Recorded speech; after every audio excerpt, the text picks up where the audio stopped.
এমন কোন জিনিস নাই যেটার মধ্যে লোহা লাগে না। এজন্য আল্লাহ বললেন এই লোহার নামে আমি একটা সূরা ডেডিকেট করলাম, ওয়া আনজালনাল হাদিদ ফিহি বাসুন শাদীদ। আমি লোহাকে নাজিল করেছি। আল্লাহ বলেছেন, খেয়াল করে শব্দটা শুনেন, ওয়া আনজালনাল হাদিদ, আমি লোহাকে উপর থেকে নাজিল করেছি। কি করেছি?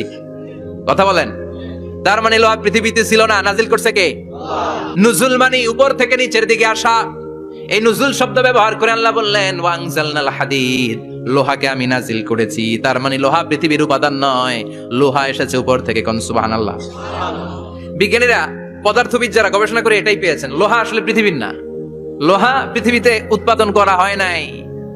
লোহার যে মলিকিউল, অণু আছে, লোহার একটা অণু তৈরি করার মতো ক্ষমতা পৃথিবীর নাই। ইভেন এই সৌরজগতের কোনো কিছু নাই। সূর্যের তাপেও লোহা তৈরি হতে পারে।